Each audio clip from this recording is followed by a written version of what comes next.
Momento com Deus, o seu momento com o Senhor. Olá, meu irmão, olá, minha irmã, a graça e a paz maravilhosa do nosso bom Deus esteja com vocês em mais este dia. Que a paz do Senhor invada o seu coração, da sua família e de todos que estejam ao seu redor. Que você seja abençoado poderosamente com esta palavra que vem do Senhor para nós. Palavra que nos alimenta, que nos aproxima de Deus. Tire esses breves minutos, meu irmão e minha irmã, e você será profundamente abençoado. Você verá que serão tempos preciosos que você tira para ouvir a palavra de Deus e se aproximar mais do Senhor. Eu me chamo Tiago Freitas. Estou aqui de Campina Grande, Paraíba, com a grande e maravilhosa missão de levar a palavra do Senhor até a vocês. Se deleite com a palavra de Deus. Meus irmãos, vamos voltar para aquele nosso tratado que nós temos de ler os Salmos. E desta feita vamos ler o Salmo de número 18. Salmo de número 18. É um salmo bastante amplo, mas ele tem 50 versículos. Eu não vou ler todos, né? Vou dividir ele em 2 ou 3 partes. Vamos ler somente até o 27 e daí eu trago a explicação para que nós possamos nos aprofundar na palavra do Senhor. O tema desse salmo é vitória e domínio, o salmo de Davi. Eu te amo, ó Senhor, força minha. O Senhor é a minha rocha, a minha cidadela, o meu libertador, o meu Deus, o meu rochedo e o meu refúgio, o meu escudo, a força da minha salvação e o meu baluarte. Invoco o Senhor, digno de ser louvado, e serei salvo dos meus inimigos. Laços de morte me cercaram, torrentes de impiedade me impuseram terror. Cadeias infernais me cingiram, e tramas de morte me surpreenderam. Na minha angústia, invoquei o Senhor. Gritei por socorro ao meu Deus e ele do seu templo ouviu a minha voz. E o meu clamor lhe penetrou nos ouvidos. Então a terra se abalou e tremeu. Vacilaram também os fundamentos dos montes e estremeceram porque ele se indignou. Das suas narinas subia fumaça e fogo devorador da sua boca. Dele saíram brasas ardentes. Baixou ele os céus e desceu, e teve sob os pés densa escuridão. Cavalgava um querubim e voou sim, levado velozmente nas asas do vento. Nas trevas fez um manto em que se ocultou escuridade de águas e espessas nuvens dos céus eram o seu pavilhão. Do resplendor que diante dele havia, as densas nuvens se desfizeram em granizo e brasas chamejantes. Trovejou, então o Senhor nos céus. O Altíssimo levantou a voz e houve granizo e brasas de fogo. Despediu as suas setas e espalhou nos meus inimigos. Multiplicou os seus raios e os desbaratou. Então se ouviu o leito das águas e se descobriram os fundamentos do mundo. Pela tua repreensão, Senhor, pelo iroso resfulgor das tuas narinas, do alto me estendeu ele a mão e me tomou. Tirou-me das muitas águas, livrou-me dos fortes inimigos e dos que me aborreciam, pois eram mais poderosos do que eu. Assaltaram-me no dia da minha calamidade, mas o Senhor me serviu de amparo. Trouxe-me para um lugar espaçoso, livrou-me porque ele se agradou de mim. Retribuiu-me o Senhor segundo a minha justiça. Recompensou-me conforme a pureza das minhas mãos, pois tenho guardado os caminhos do Senhor e não me apartei perversamente do meu Deus, porque todos os seus juízos me estão presentes e não afastei de mim os seus preceitos. Também fui íntegro para com ele e me guardei da iniquidade. Daí retribuiu-me o Senhor segundo a minha justiça, conforme a pureza das minhas mãos e na sua presença. Para com o benigno, benigno te mostras, com o íntegro, também íntegro, com o puro, puro te mostras, com o perverso, inflexível, porque tu salvas o povo humilde, mas os de olhos altivos tu os abates. Amém. Glórias a Deus. Meus irmãos, eu quero trazer uma coisa para nós aqui, para o nosso aprendizado, para que a gente possa entender um pouco sobre a Bíblia. A Bíblia, ela é subdividida em duas grandes partes. A parte do Antigo Testamento, que também muitas pessoas chamam de Velho Testamento, a parte do Novo Testamento, né? Que é ali onde já tem a aparição de Jesus e os Evangelhos. Né? E dentro dessas duas grandes divisões existem 5 subdivisões. 5 subdivisões no Antigo Testamento e 5 subdivisões no Antigo Testamento, dos quais eu vou dizer para vocês agora. De Gênesis a Deuteronômio existem o Pentateuco, os 5 livros escritos por Moisés. De Josué a Esther, os livros históricos, falam sobre os reis, sobre as guerras, sobre as batalhas, sobre todas essas coisas. De Jó a Cantares, os livros poéticos, os livros de cânticos, de hinos. De Isaías a Daniel, os profetas maiores, os profetas que tiveram maior passagem, maior relevância, que contribuíram com mais passagens na Bíblia, se assim possamos dizer. E de Oséias a Malaquias, os profetas menores, os que têm menos quantidade de livros, não menos relevância como os outros, porque toda a palavra de Deus ela é perfeita, mas aqueles que nós não vamos ver seus livros como grandes, assim, de 40, de 30, como é Isaías, Jeremias, Ezequiel, são livros grandes. Né? No Novo Testamento, as 5 subdivisões, de Mateus a João, são os evangelhos. E eu vejo muitas pessoas errarem nesse termo evangelho.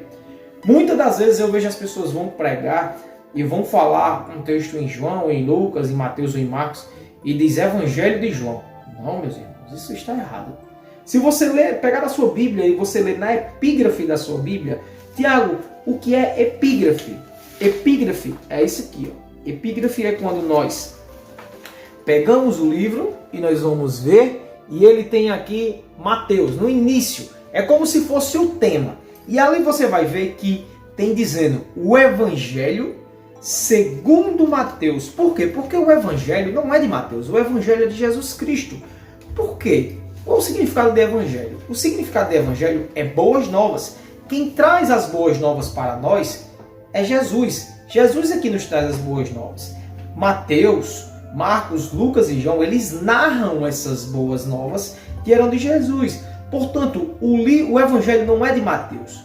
O Evangelho é de Jesus Cristo, segundo escreveu Mateus. Então, se você é um pregador, ou se você é uma pessoa que tão somente presta bastante atenção nas pregações que as pessoas falam, quando alguém disser Evangelho de Mateus, você não use esse termo, e se você puder, também diga que as pessoas digam, não, o Evangelho é de Jesus. Mateus ele foi uma pessoa que escreveu o Evangelho segundo Mateus. Né? Segundo Mateus, quer dizer que Mateus escreveu o Evangelho que veio de Jesus Cristo. Em Atos dos Apóstolos, tem a segunda subdivisão, que é o livro histórico. De Romanos a Hebreus, as cartas de Paulo. E aqui em Hebreus, meus irmãos, há uma certa, digamos assim, uma certa polêmica. Né? O livro de Hebreus não temos 100% de certeza de quem foi que escreveu. Né? A maioria dos estudiosos, dos exegetas, dos homens que estudam a palavra de Deus, eles entendem que esse livro de Hebreus foi escrito por Paulo por conta da conotação como o livro foi escrito, e ele parece muito com a forma de Paulo se dirigir às pessoas, e muitos de nós acreditamos que é Paulo. Eu também compactuo dessa ideia. Eu acredito que o livro de Hebreus foi escrito por Paulo, mesmo sem nós termos a certeza de quem foi que escreveu. De Tiago a Judas, nós temos as cartas universais. Né? São as cartas destinadas para todo o povo. Essas cartas de Paulo eram cartas direcionadas direto para, por exemplo, para Roma, para Efésios. Né? E nós temos em quinto lugar, em quinta subdivisão, o Apocalipse, escrito por João. João, ali na ilha de Patmos, recebeu a revelação dos últimos dias e escreveu o Apocalipse, que significa revelação. E quando nós lemos os Salmos, nós entendemos que os Salmos eles parecem poesias, a sua linguagem ela casa, né? Eu te amo, ó Senhor, força minha, o Senhor é a minha rocha, a minha cidadela, o meu libertador, o meu Deus, o meu refúgio, em quem me refugio. Meus irmãos, é tão lindo e tão maravilhoso nós lermos salmos, e muitos de nós amamos ler salmos. Eu sou um fã absoluto de salmos. Eu adoro ler os salmos, porque os salmos, eles nos animam. Os salmos, eles nos trazem um refrigério muito bom. Olha como Davi ele diz: eu te amo, ó Senhor, força minha. O Senhor é a minha rocha, a minha cidadela, o meu libertador. O Senhor é o meu rochedo forte, em quem me refugio. O meu escudo, a minha força e a salvação do meu baluarte. Invoco o Senhor, digno de ser louvado, e serei salvo dos meus inimigos. Meus irmãos, Davi ele passava por momentos muito turbulentos nesse tempo. Davi era perseguido pelo rei Saul, e Davi tão somente o que queria era servir ao povo.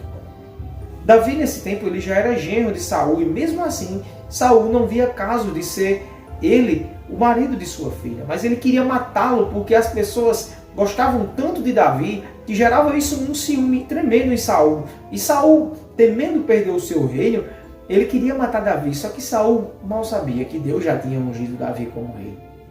Davi tão somente estava esperando o momento certo para ser rei.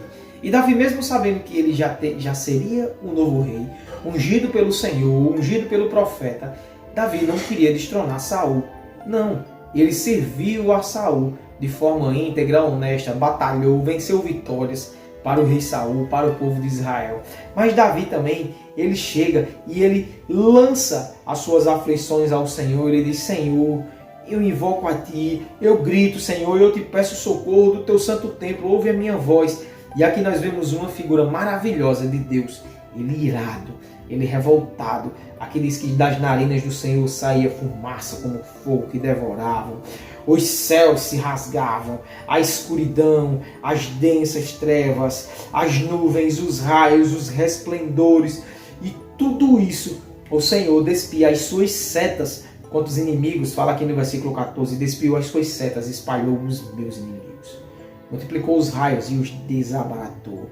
Porque, meus irmãos, quando as pessoas elas lutam contra nós, elas guerreiam contra nós, elas mal sabem que aquele que peleja por nós não somos nós, é Deus.